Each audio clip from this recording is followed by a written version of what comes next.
Why, Bills? Why? They were so close to knocking off the Chiefs. Or were they? We're going to talk about the playoff games this weekend. We're going to talk about a kind of new coach in the AFC West and how all of this impacts the Broncos on the DNVR Broncos podcast, joined by Super Bowl 50 champ Todd Davis, Henry Chisholm, Zach Stevens rolling with you on today's podcast. Fellas, over under 10 hours of football watch for you this weekend. Probably over. Every game's 3 hours. I think I watched at least 4. Yeah, I did. So last night during halftime, I had to go down to the grocery store to get ice cream. You had to, of course. Well, I did have to. It sounds like it's a choice, but it wasn't my choice, so I had to. Smart. And so when I was down there, so I leave, I get down there, I'm like watching on my phone, but it like hung up for a second. Like I missed like 2 plays. So I did miss 2 plays, like the beginning of the second half of that game, but I saw the rest. Damn, you missed 2 plays. Yep. That's more than me. That's impressive. But yeah, I'd say over impressive. for sure. What'd you say? About 12 hours of football, probably? Yeah. Yep. And I can't wait until next Sunday. We got to start with, was it the best game of the weekend? Bills Chiefs? Yeah, it was a pretty good game all the way around. I think it was after the first quarter, I feel like the Chiefs were in the dominating position. The Bills were able to run the ball to start, but then the Chiefs were able to run the ball, and they were able to throw the ball. Yeah. And then they started playing good defense. And then the Bills just started giving the game away with a fake punt and a fumble that really should have been a scoop and score. Like, there was so many opportunities for the Chiefs to win the game. I feel like they were in the driver's seat after, especially the second half. So they had, apparently like the Chiefs return team only had 10 guys out there. So one of the things, I think it was Tony Romo in there, was like, yeah, sometimes that's like a check. Did you guys have that when you were the special teams captain, where like if there's 10 guys, we're just running a fake? Not necessarily 10 guys, but like based on the box. Okay. And based on like where we are on the field. Like, the PP is the person who's going to call the check. And we can only call it like if we're on the other side of the 45-yard line, or it's a light box. But we're not calling it where they called it last night, regardless of who's on the field. Like, we're going to punt this ball away. Well, especially for 3 yards. Yeah. Like if it was like 1 yard and you think you got numbers, you just want to power this straight ahead, then maybe. But like that one, they had a ways to go. Like, it didn't look like it was ever going to work. It was so bad. The thing that blew my mind, Tony Romo, who brings all the energy, they just like glazed over that it was a fake punt that totally failed and potentially cost the Bills the game. Yeah, that was bad. It was terrible. And who's their personal protector? I don't know. We can check. Because it was DeMar Hamlin that got the snap. It would have been him. Oh, okay. Yeah. So I don't know if there were 2, but yeah, it might have been him. See, I don't know if I agree with that decision. When I was playing special teams, our punt protectors or PPs were always like running backs. Yeah. So when they get this ball, it's almost like running another play on offense. Yeah. It's very different than just having, DeMar Hamlin, who's a DB and athletic, take the snap and think he's going to find the right hole. Damn, Yeah. so you're saying you shouldn't have got that ball. I mean, I Should be could have. Davante. Could have got 3 yards. I think I can still get 3 yards. I also love the wear Todd's legs joke. Oh, man, Pretty nice. good. We're in Pretty the camo. To me, I mean, if you're gonna, I agree. If you're the special teams coordinator, you say like, we're not doing it here regardless. But if you're Sean McDermott and you want the opportunity to go for it, put the ball in Josh Allen's hands. Exactly. Like, he should be the one with the ball. Exactly. Well, I don't know. I think if they would have won that game last night, it had nothing to do with Josh Allen. Yeah. I didn't think he played spectacularly. It would have been more about the running game and how they were able to dominate the first 2 quarters. Yeah. For like Josh Allen, even when he had opportunities, he didn't really make the most of it. Yeah, he had the one drop to Diggs, but besides that, he wasn't finding a lot of open receivers and making big plays, I felt like. I mean, he had, was it Diggs who was wide open in the end zone when he threw missed it? No, it was number 10. Yeah, Shakir. Oh, yeah. Yeah. Who Boise was it? State. I mean, was he like the best player on the Bills offense yesterday? So maybe a Seems good guy like to it, be yeah. thrown to. But, I mean, Josh Josh and Diggs, when it mattered the most, boy, they didn't come up. I mean, Diggs, I know he's probably going to go on quite a tour this offseason of creating drama. His brother's probably going to be throwing stuff out there about how he should be traded. Yep. You have, what, a 65, 70-yard bomb hits your hands, goes right through him.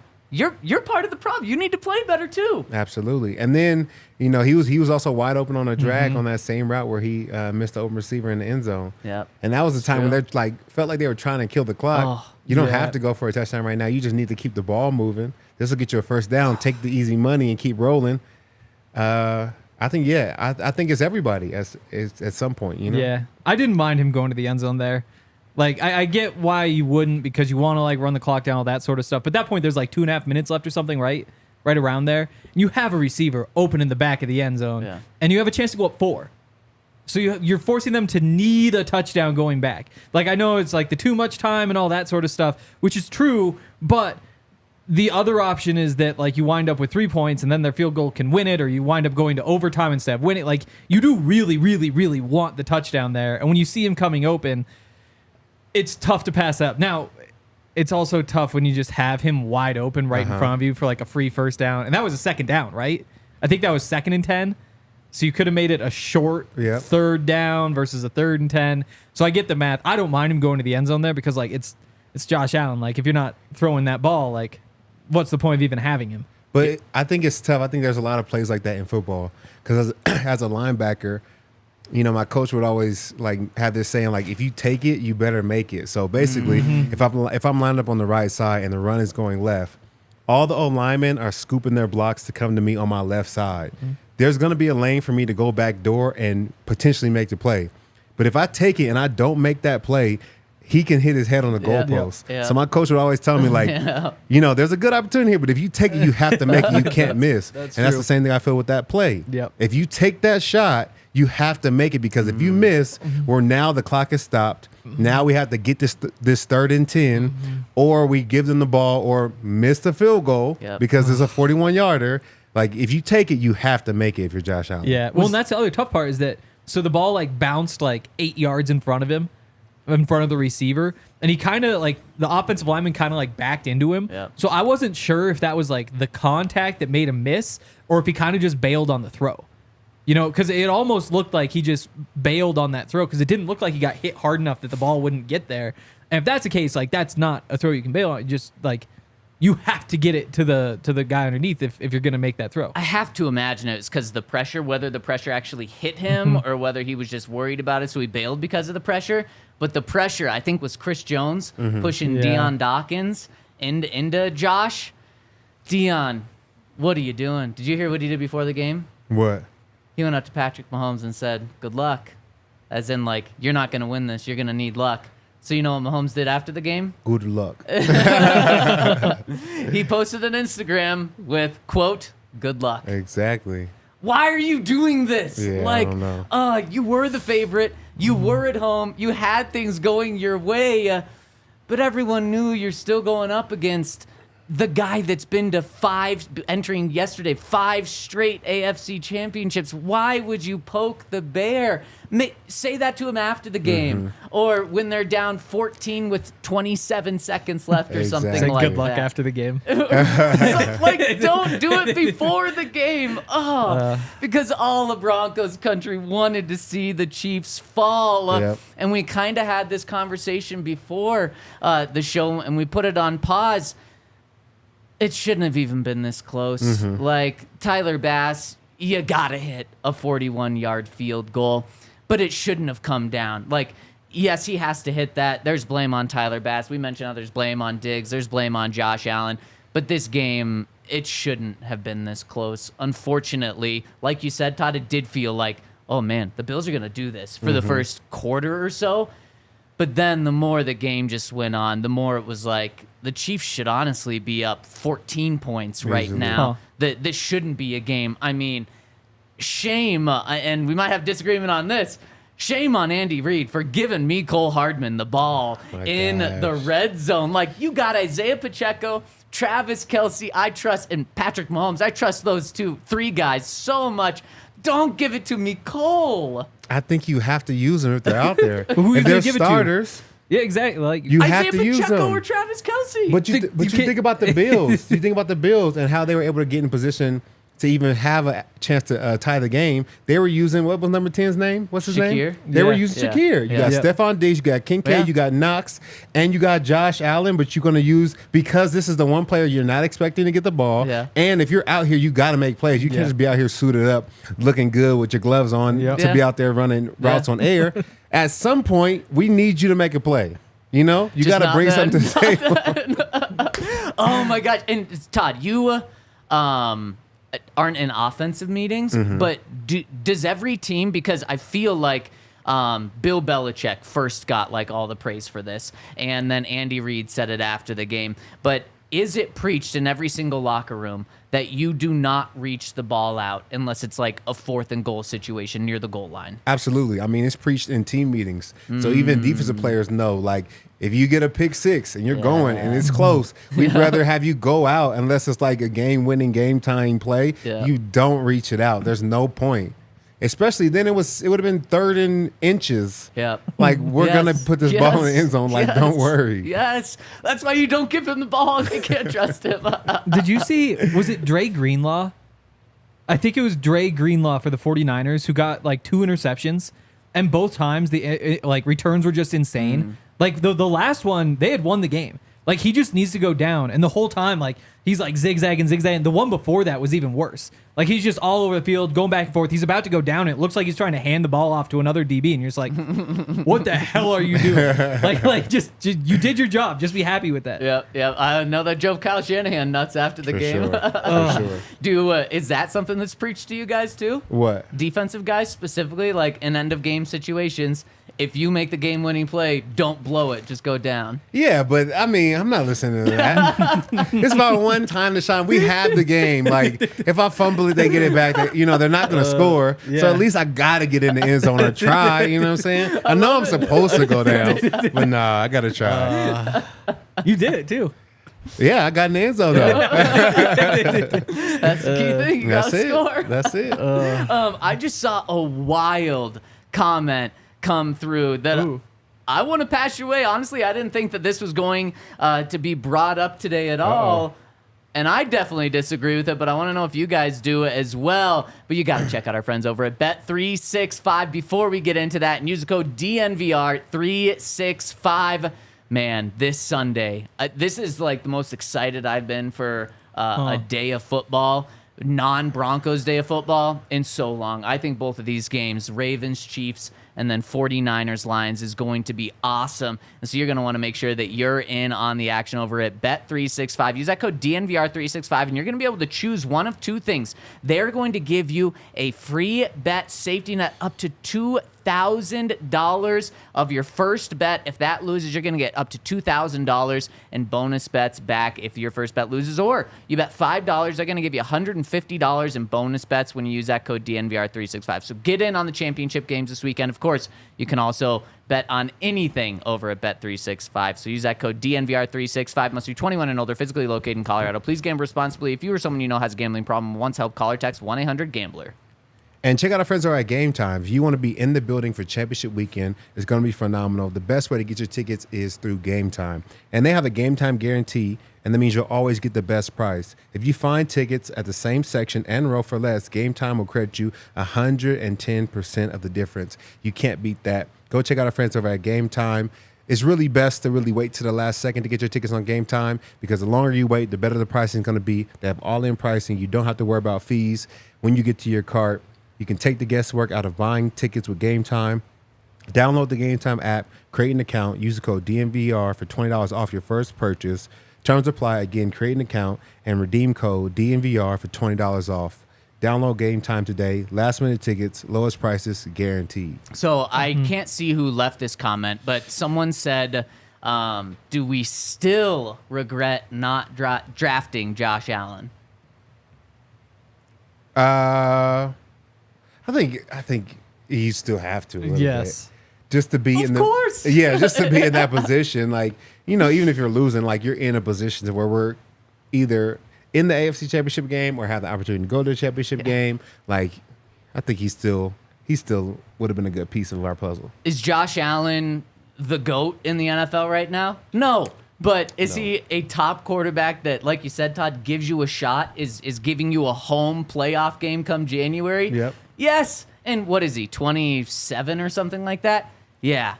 I still wish the Broncos had Josh Allen instead of Bradley Chubb, who is a very good player, but there's a difference between a borderline Pro Bowl pass rusher and in borderline elite or just straight up elite quarterback. So, Well, he's an elite pass rusher. He's a Pro Bowl pass rusher. yeah. What he's been a or a Pro Bowler once or twice. So a Pro Bowl pass rusher, no doubt. But you'd rather have that quarterback. I think, quarterback is the most. It's only because quarterback is the most important piece of your team. Like, regardless, it doesn't matter who you have in your squad. You need a good quarterback. And I think that's what's going to happen to the 49ers is they're going to have a lot of pieces. And I think they don't have an elite quarterback. So I think it's going to all be for naught by the end of the year. Well, let's talk about that game because did the wheels start falling off on Purdy? They barely win that game. Barely. And he should have had 2 additional interceptions. I mean, Green Bay Packers in the right spot, Right both through their hands on it, hands. and just right through the hands. If one of those gets picked off, 49ers probably lose that game. If both of them get picked off, I'm very comfortable saying the 49ers absolutely lose that game. Yep. And Brock Purdy was in the conversation for MVP. Maybe had the best shot of any quarterback to win MVP outside of Lamar Jackson. And now when the light's the brightest, it did not look good. No, it definitely didn't look good. But, I mean, he has a lot of great pieces around him. I think they're going to succeed whether he does great or not. I just don't feel like they can win a Super Bowl without him being great. And I don't know if he's there yet. I don't know if he's still growing, but I definitely feel like they really shouldn't have won that game. They should not. So they got lucky. I don't know if they could do it again and keep doing it. Brock Purdy's not that good. Like, he's better than Jimmy Garoppolo. Like, he's definitely like an upgrade over that, but not by that much. Like, that's why the whole MVP thing kind of bothered me because, like, give it to Christian McCaffrey. Give it to, like, 3 other guys on that team. Like, he's not even the most valuable player on that team. Like, you could probably bench him, put in Sam Darnold, and you'd be better off doing that than benching Christian McCaffrey and going to the backup running back. Or same thing with, like, one of the receivers. So, I don't know. I do think that not having a quarterback is going to be the reason they don't win the Super Bowl this year. I don't know if that's going to be because they lose this weekend, which is going to be a lot of fun. Like, I think there's going to be a lot of Lion fans at that game. Like, they've never had this before. Yeah. Like, they'd be willing to blow an insane amount of money to go out there and watch that game. Meanwhile, the 49ers, it's every year they make to this point. And they've got a big fan base, and it's not going to be, like, more Lions fans than 49ers fans. But the Lions definitely have the magic right now. And the 49ers, I don't know. There's a team that gets by on talent. You know, they just out-talent people all year. Like, that's what they do. They've got all pros at basically every position. And so you don't even have to, like, everybody wants to praise Kyle Shanahan and he's a good coach or whatever, but, like, I could probably win if you give me Nick Bosa and Trent Williams and Ayuk and Debo and Christian McCaffrey and Charvarius Ward is now amazing. Fred Warner, Ufunga is hurt, but he was, like, not Randy Gregory. We don't need to bring up Randy Gregory. Like, Did you say Nick Bosa, maybe their best player? yeah. Yeah. I mean, they've got Chase Young at that. Like, they're going to just out-talent teams over and over and over again. And now, once you get to the point where you're not just straight up more talented than the other team, it becomes a real football game. And that Lions offense is going to be tough to stop. And they're not going to score every time like they have so far because the 49ers have a good defense. But, like, they're going to go in there confident, and they have all that magic, and they're going to have fans out there. And I have a tough time seeing the 49ers winning, honestly. I agree with you. I mean, this week, I have a tough time seeing them winning. Yeah. If we do a power rankings, they might be last because of Brock Purdy. Like you said, I mean, you laid out just how amazingly talented they are. But, boy, if I'm a 49ers fan, I am not feeling confident. And they're still the favorites in Vegas to win. I think they're only like plus 150 to win the whole thing. I do not like those odds at all. The other game, the worst game of the weekend, man, how about the Baltimore Ravens? They look like the best team in the NFL. Not a surprise because they were the 1 seed, but you have MVP likely Lamar Jackson, who was great, but he was not the best part of their team. The best part of their team was an entire defensive unit. Yep. And so when your MVP plays like an MVP and he is not really even the star of the show, it's an entire side of the ball. That's scary. They give up 3 points to CJ Stroud and the Texans. That Texans team that destroyed a really good Browns defense just the week before. They give up 3 points to them. Yep. Unreal. That defense is elite, man. If you want to talk about the D-line, the linebackers, the safeties and corners, like all the way around, they're playing really good football right now. And like you said, it's really like they're the best part of their team. And you forget about OBJ and Lamar Jackson and a pretty good offensive line as well. Yeah. So I don't see them being stopped. I know that based on the NFL logo, they're supposed to be in the Super Bowl but lose the Super Bowl. Yeah. I don't agree. I think they're going to win the Super Bowl. The logo says who's going to lose? Yeah, so based on the Oh. logo, the team with the least amount of color in Yeah. it is the team that actually wins. Oh. And if you look at the logo, it's mostly purple and a little bit of red. And every year, like when the Rams won, it was Yeah. mostly whatever, but then just a little bit of Yeah. Rams colors. Yeah. So So it's supposed to be the 49ers. it's supposed to be Oh. We also need to go back to the old Super Bowl logos. They suck now. It's just the same logo every year. It's just like the Don't numbers. even know what the logo is. I mean, You're it's saying they were actually different logo as opposed to just changing Exactly. colors every year? yeah, exactly. Like remember, like the Broncos Super Bowl Oh, logos. right. Of course. Yeah. Yep. Like, oh, this guy made this thing, but like they used to be like cool, Oh, unique really logos, cool. Yeah. and now they're just like the exact Oh, same it's thing. the- It's just yeah, the trophy and the number, and then they change the colors. Yeah, that was actually Can you just a really Google it? cool- I that couldn't was find a good one. That was a really cool graphic. The one that you Google just it. had was Google really it, cool. man. Super Bowl logos. This one just kind of like goes really fast, like this. It's like a GIF or something. Yeah, it's really cool, but it really does not show up No. on Nick's No, not computer at all. from far No. away. But yeah, I mean, the Ravens are just the best team. Like they are just by far the best team. Like, it's awesome now seeing playoff Lamar because he's finishing runs. He's just taking off constantly, but then he's like going into DBs, especially like they'll have like two guys kind of like blocked and he'll just like power right in there. It's awesome. And obviously you don't do that during the season because that's just not sustainable. But when you get to the point where he doesn't have to worry about getting hurt or anything like that, like it's kind of just if you get hurt, you're screwed, but you have to do whatever you can to make it to the next round. Like it's incredible. 100 rushing yards from a quarterback, efficient passing, like he powers that offense better than Josh Allen definitely powers the Bills offense. Probably better than Mahomes does with the Chiefs too. Like I think that he's the most valuable quarterback, and like you said, they've got the best defense. And then you look at the running game with like the running backs and all that stuff, and all of a sudden it just seems kind of like open and shut.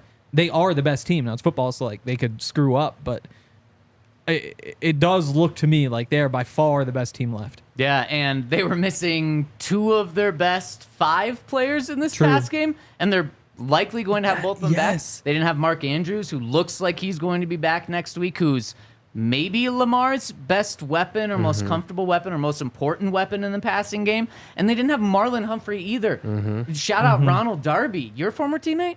Yep. Did you guys overlap? Yeah. He had a hell of a game. I mean, especially that, what was it, the very first drive of the Texans? He had a great pass breakup. He's in there instead of Marlon Humphrey, who's Pro Bowl monster, cornerback yeah. as well. Really good. So, man, that is where you should have confidence that the Chiefs will be knocked off, is the Chiefs have Patrick Mahomes, and what we saw yesterday is, man, it's tough to bet against Patrick Mahomes. Yep. But going up against the best defense in the NFL, on the road again for Mahomes, just his second road game in playoffs history for him, and then also against the MVP. Like, you couldn't have designed a better team to knock off the Chiefs than the Ravens are. Yeah, I think that's going to be the one thing that gets the Chiefs this year. They've had an up and down year, but in the playoffs, they look like vintage Chiefs for sure. But I don't think they can do anything with the Ravens. They're too good. They're too good. Yeah. And so, it was my belief that the Ravens are going to win the Super Bowl.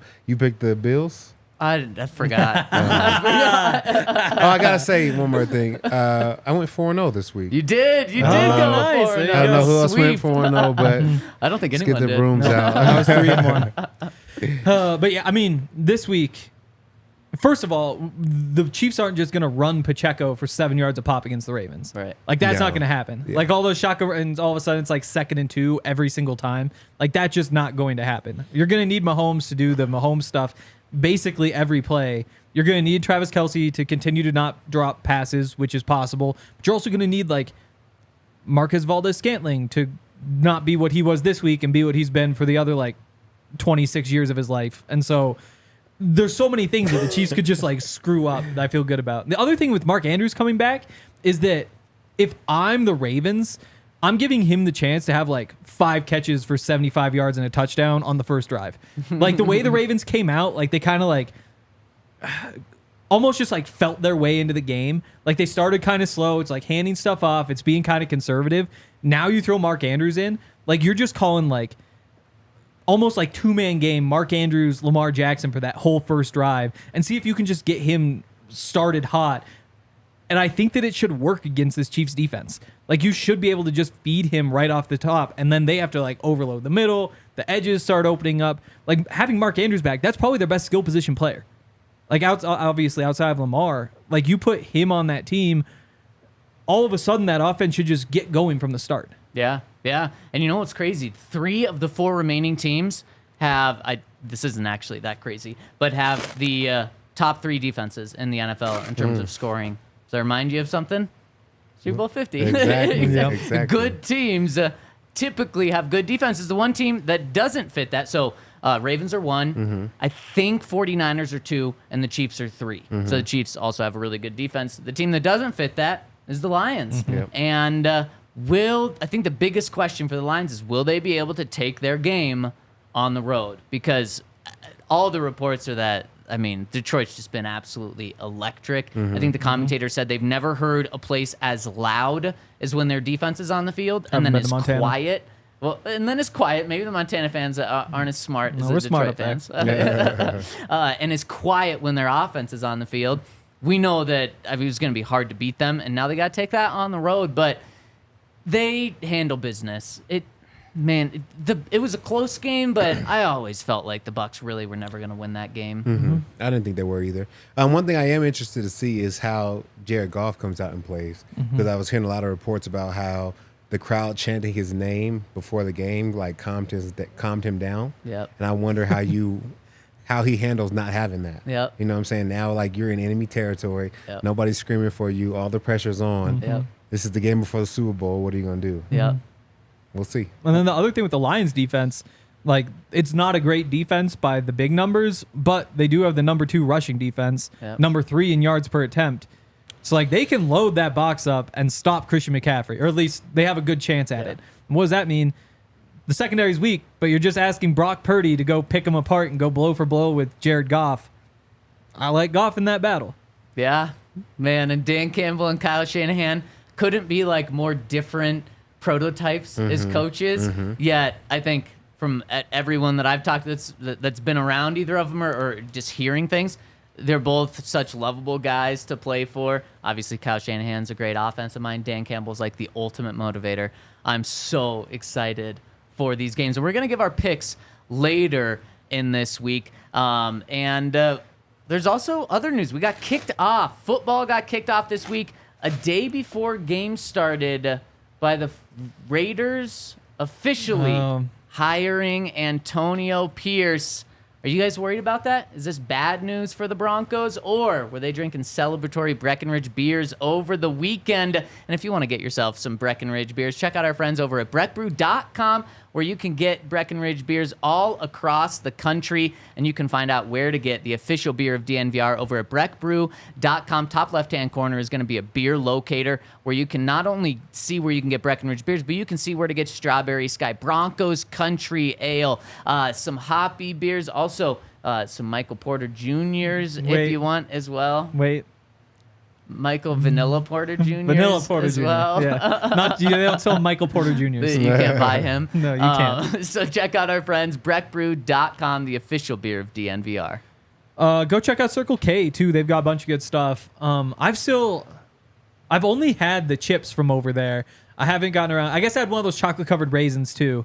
But I'm a little surprised that we've done so well, and that's still stocked. There we go. Some sea salt roasted almonds. Sea salt roasted almonds. See, that's a nice healthy snack, too. Wow. I get you right. Sea salt roasted peanuts? I do love peanuts. Those aren't as good for you, though. Those are like fatty. Almonds are good for you. Peanuts not good for you. Almonds are fatty, too. but still, both- it's maybe not, it's it's not a fatty. bad fat. It is Yeah, less. yeah. I You trust know- Todd. less You know, Yeah. peanuts aren't nuts. They're legumes. Yeah, there you go. What? That's not messed up. What? Since when? They're like beans.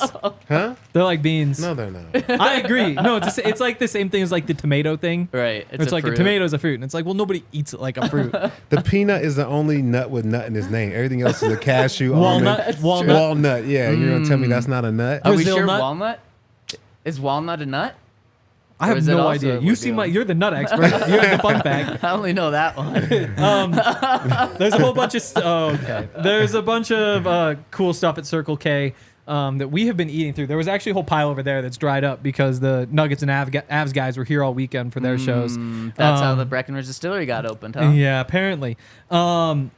If you want to sign up for the free membership, the Inner Circle at Circle K, you can download the app, use the QR code, and your first 5 gas fill-ups will be 25 cents off a gallon. You also get things like the first 5 Polar Pops are free, every 6th item is free, a whole bunch of different things like pizza, the roller grill, dispensed beverages, donuts, all that.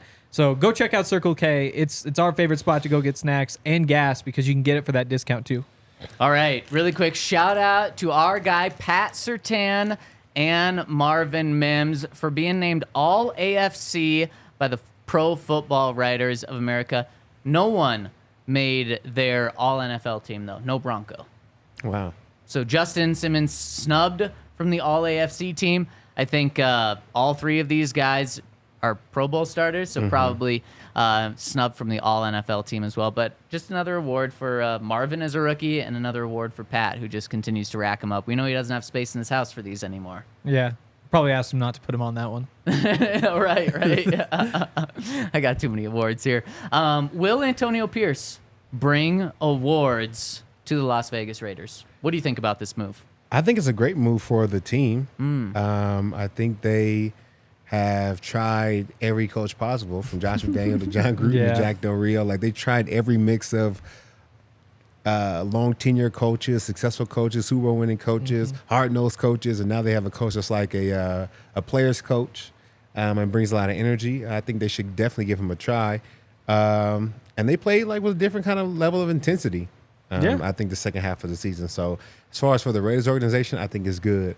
Is he beatable? Yes, as far as Broncos fans. So we just got to come ready to play, man. I don't know if the coach matters anymore. We kind of lost with a plethora of Exactly. coaches. So That it's was more about us. That's kind of my big takeaway too. Is like Antonio Pierce doesn't scare me. Like, he might be the right decision, but like they need a quarterback. Like, if you don't have a quarterback, you're not going to be that good. And so like, well, what if they get the quarterback? What if the Broncos get a quarterback? You know, like that's just such a big what if that like the Raiders are just kind of irrelevant. Like, they beat the Broncos every time, so it's like, oh, now Antonio Pierce, he's going to raise their level. And then what? They're going to beat the Broncos? They already do that. It doesn't matter. They're not going to be Super Bowl contenders. Like, I don't know. People were upset that they didn't hire Rich Bisaccia in the same situation last time. Like, oh, it blew up in their faces. Like, they should have just kept him. We don't know Rich Bisaccia didn't work.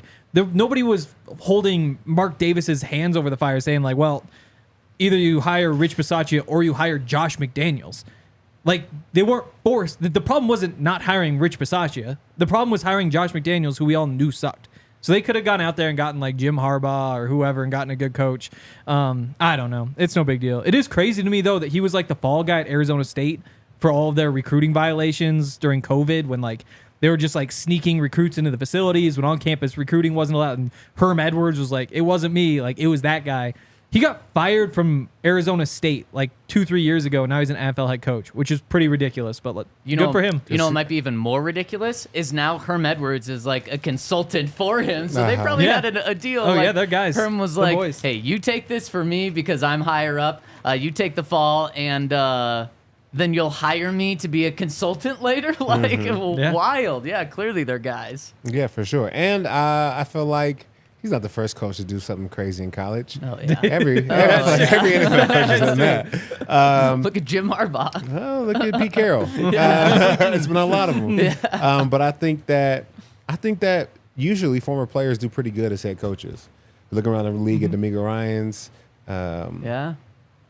I'm drawing a blank on Dan Campbell. Dan Campbell. Yeah, so He was I tight think end. I think he should do a great job. Coach defense? We'll do pretty good with it. Wait, Yeah, that's what the numbers say too, is that Especially on the defensive side, former players seem to help more as coaches than non-former players. That's what all the nerds say. I've been saying a lot about what That's the nerds also what say. Todd says, though. yeah. What are you saying? Would you say only defensive guys? Mostly defensive guys. That's what they found though. Is that I think we're a little offensively smarter than offensive guys. Offensive guys might be too smart for their own good. you know they what I'm might be. saying? They might be. Or think they are. They might be. But yeah, I mean, it's Antonio Pierce. Like, it's good. Like, he's like, he gives off like Raider vibes. Like, he's from California. He's from like LA. Like, he seems to get it. Like, there were all the stories come out like the week before the Broncos playing at the end of the year where it's like he's out there like stopping and hugging all the Raider fans and all that sort of stuff. Like, he's a Raider guy.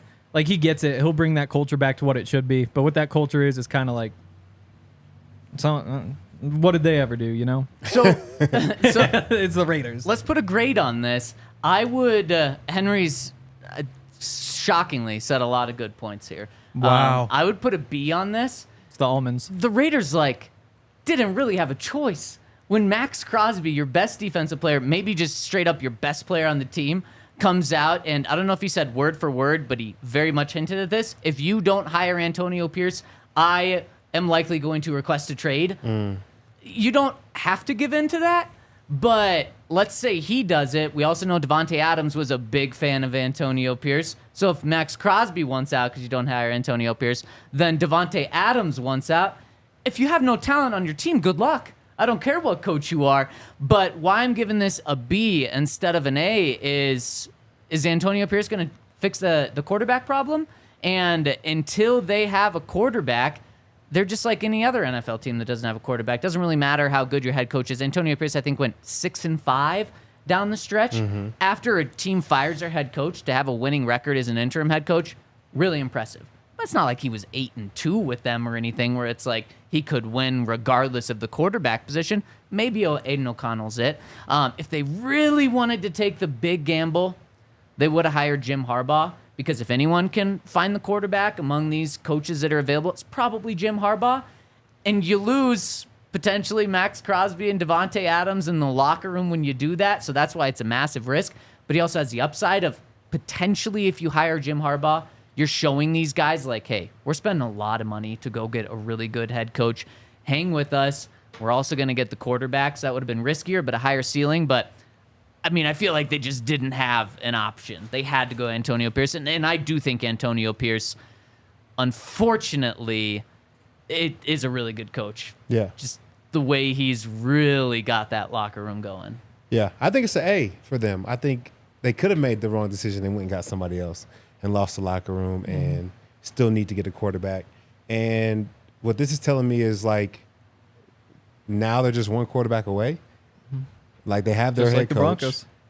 Yeah, just like the Broncos. I think the Texans were way more than a quarterback they away were. to start the year last year. Yeah. So I think, if the Raiders get a pretty good quarterback, I don't know what their draft capital is or their, how much money they have to spend this year, but they might be in a good position based off of this hire. I feel like he's going to, like you said, he brings that Raider culture back to the team. And although I don't want the Raiders to do good, I never do. I think this was a good move by the organization. Yeah, you hate the Raiders. I do. Make that be known. I do. Oh, man.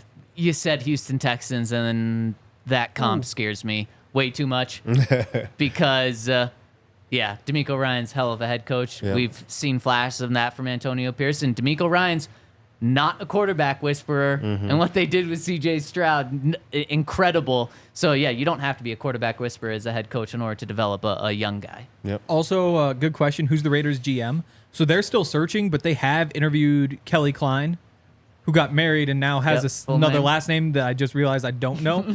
It's Van something. Yep.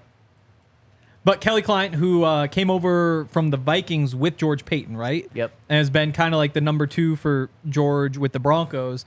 The reason that's really big news, first of all, is because we like Kelly and we'd be excited for her, but also because the Broncos would get 2 third-round picks if she takes a job as a GM because of because she's a minority basically as a woman as a coach. Now, would GM. Would they get that if she was hired as an assistant GM? Because I'm not positive. yeah, 'cause but she is I number think 3, there isn't is she? one step up that she could take. There is because they've got Moogie. Moogie, Yeah, yep. Darren Moogie. So yeah, she would be. So there is a chance that she does that. So I don't actually But do know. you get the comps for that? You wouldn't get 2. yeah. You definitely wouldn't get the same. But they said they interviewed her for GM, so who knows? Yeah. So that is something to watch. And then something else to watch, Christian Parker, Broncos, 32-year-old defensive backs coach, on Friday was interviewed by the Patriots for their defensive coordinator job. The same thing would happen there? Or does that not happen? I think if it's a head coach, you get 2/3. Yes, for sure for head coach. Coordinator, you get something. You get something. But We that's can something study. to keep an eye on because clearly Vance is staying as the Broncos defensive coordinator. He certainly earned that. But if there was anyone to ever become the Broncos defensive coordinator from within the organization, it would be Christian Parker. So losing him, you'd be happy for him. That's certainly a natural progression, but he's one hell of a coach. Yep. Yep. That's what I hear. Also, I'll give it a B+. No, A-. Give me an A-. I'll go with A-. I mean, the reason I don't love it, obviously there's all the stuff you like I figure he's from Long Beach. Like, I think he grew up like a Raider fan. Like, that's in like the glory days of the Raiders. So I do think that like there's the culture stuff that you still see in the locker room with everybody loving him. Like, he's kind of like the right angry guy, but also, so he's looked really good as the coach so far. He followed up Josh McDaniels, so of course he looks good. Like, who wasn't going to look good in that situation? Number two, he only has 1 year as of defensive coordinator experience, and that was at Arizona State. And so he is a little bit inexperienced to be taking on the job. I mean, he got some the second half of the season, so I guess you don't worry about that. And then the third reason I wouldn't just give him like the full A+ is because there are like Bill Belichick's out there, Jim Harbaugh's out there, and I don't think the Raiders' job is desirable enough for them to actually go get one of those guys. But there were a couple of just like top tier coaches, Hall of Fame type of coaches who were available, and Antonio Pierce hasn't proven that. So like none of those three things are like massive, but you combine them all, it's like an A- instead of an A+. Man, it would have been very interesting to see if they would have got a big name head coach, to see if Maxx Crosby and Davante Adams at Raiders locker room would have lost him. One last thing on Antonio Pierce. I've never seen a fan base and an organization, embrace isn't the right word, but rally around a coach like the Raiders did Antonio Pierce. When we were out there for the game, he was like the primary focus of all of the pump up videos that they were scoring on the showing on the scoreboard. Like, let's say the Broncos went 10-7 this year, and Sean was like a wild success in Denver.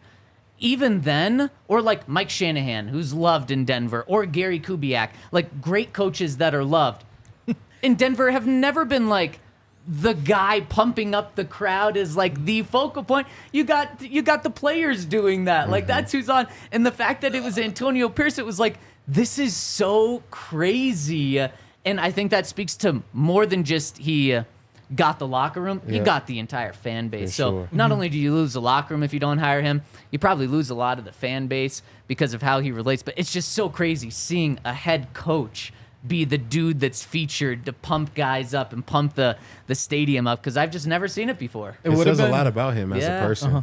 And I think that X's and O's are great, but I think in the NFL, any play can work. Any scheme can work if you guys execute it. It's more about the relationships you have with your players.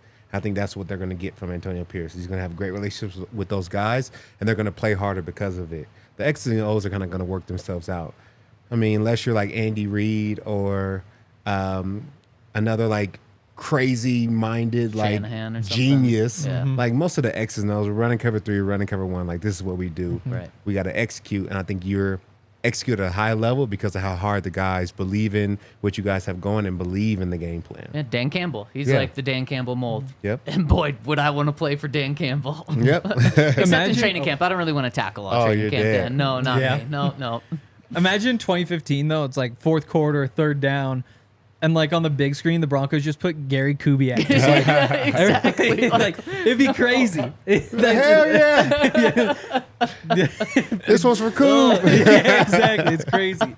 It's wild. Okay, let's hop into the comment section now that it's the off season, we want to get back into the comment section. I mentioned last week that we're going to do a mailbag every single Monday, so stay tuned for that. That's only going to be on YouTube. So those of you that listen on the podcast side, make sure to jump over to DNVR Sports, where we're going to get to the mailbag questions. And if you want your comment read on the mailbag, that one's going to be more like football focused, getting your questions answered. Leave your comment on the DNVR. We're going to post the mailbag on the DNVR.com. So leave your comment on the mailbag. And if you're a diehard, you'll be able to leave your comment. And then we'll get to that on the following week's diehard mailbag. But we also want to make sure that we're hitting some of these comments throughout the week. So we're going to try our best to get back that vibe and that community feel at the end of our shows now that it's the off season. We have a little bit more time. And we do have a lot of those questions from last week that I want to make sure we get to. So let's start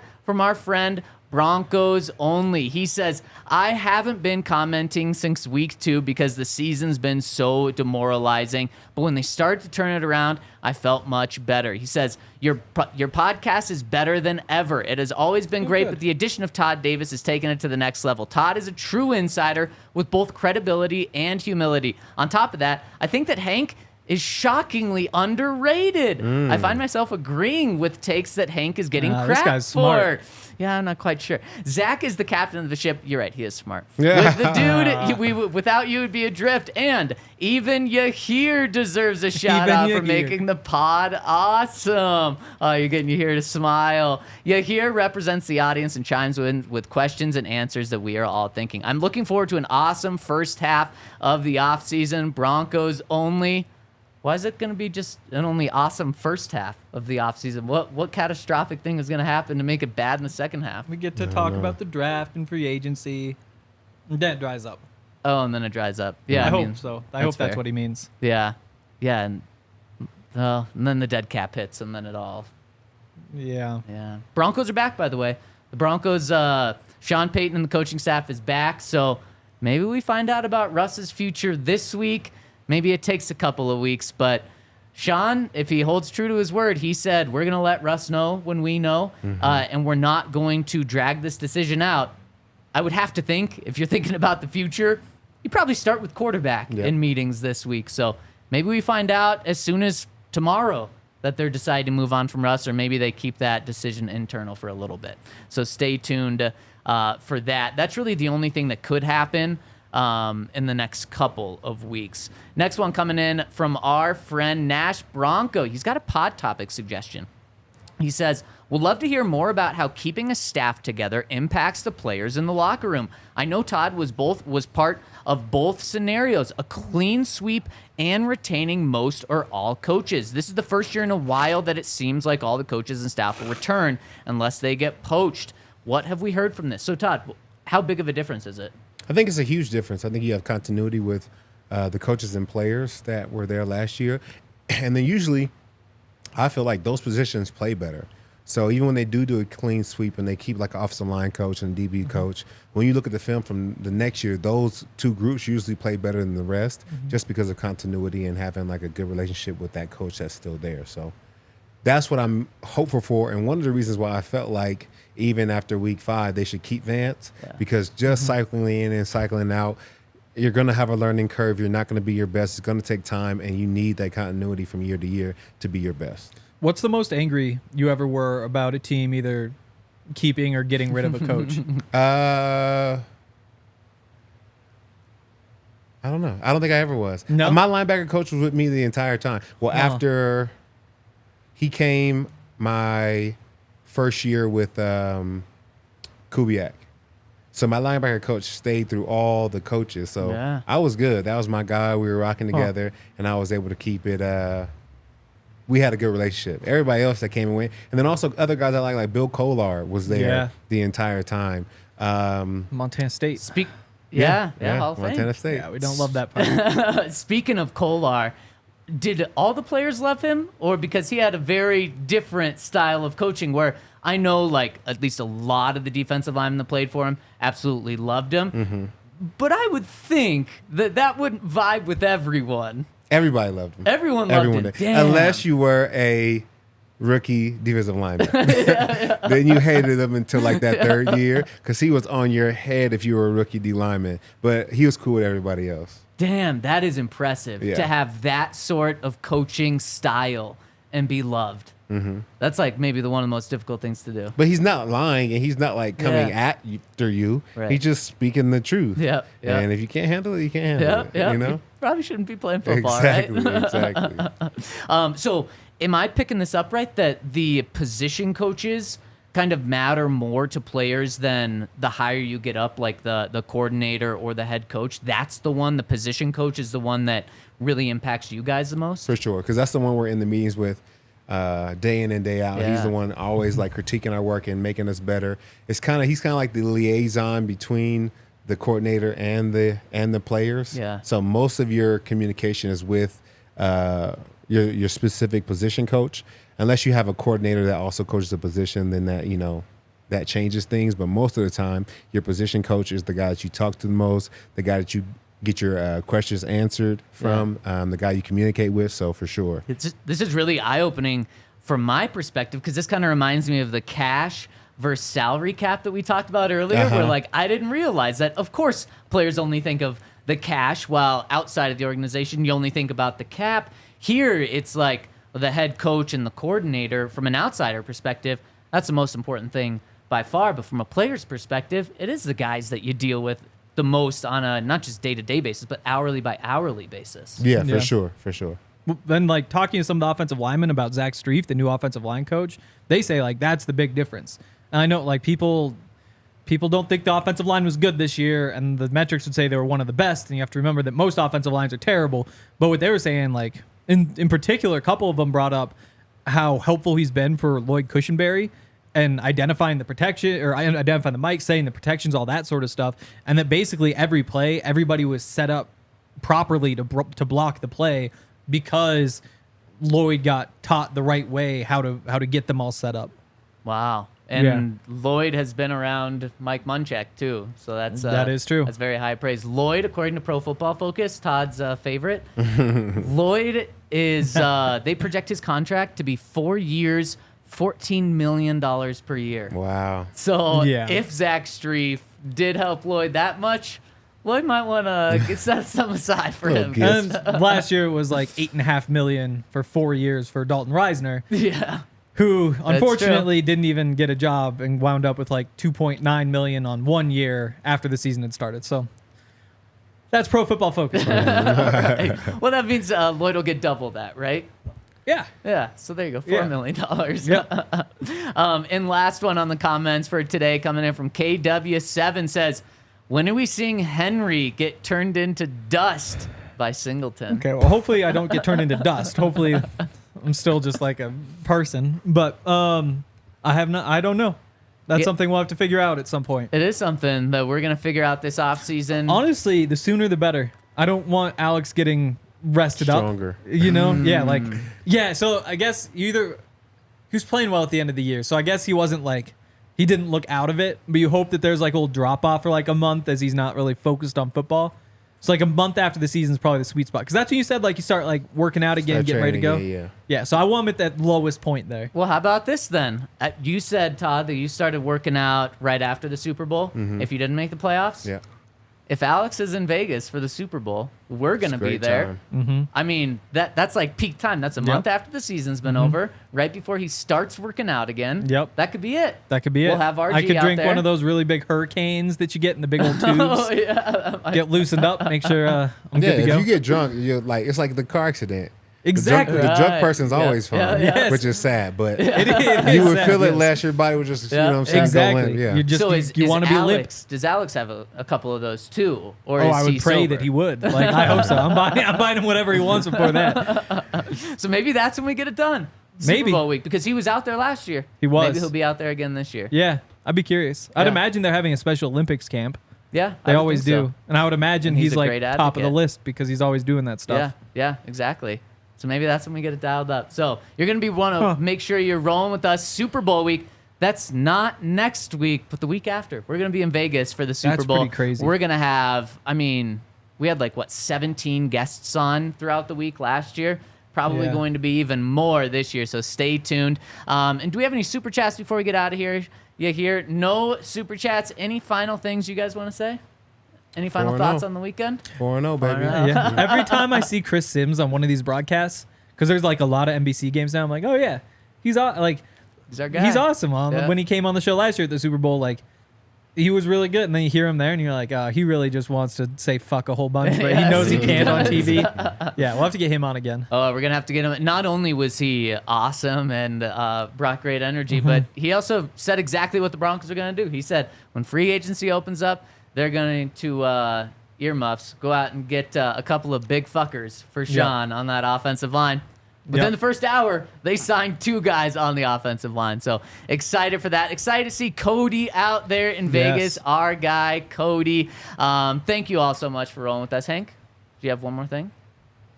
I could if you really want me to. No. I played a lot. You like took a big breath like you were going to say something. No, so that's just because I've forgotten for a little bit. Oh, you forgot to breathe. Yeah. What's he going to be like after he gets hit by a linebacker, Todd? He gets to think to breathe now? I know. Whew. It's concerned for you. Yeah, I'm not sure if I said on the podcast. I told Alex, so like my family, they went to that last home game, like the 45-yard line. I'm not sure if anybody remembers the play. I think it was like a tight end caught a ball like 5 yards upfield. It was kind of like a little throw to the right, and Alex just bang, just popped him. It was like the biggest hit of the season from him because he's more of like a. I guess I shouldn't say anything right now. Nothing that you can hear, but I mean, yeah, that one made me a little nervous. Yeah, it should. And as Cody says, Cody's already met Todd. So he says, pumped to meet Zach and Hank, or what's left of Hank, should I say. Everybody's so happy about this. Including your family. Yeah. Including. It's sad. That's sad. What's not sad is we'll be back tomorrow, 11 a.m. Make sure to tune in. Thank you all so much for rolling with us. Hit us with a thumbs up on your way out. And stay tuned for the mailbag. Dropping today over at DNVR Sports on YouTube. We all silly like the mayor.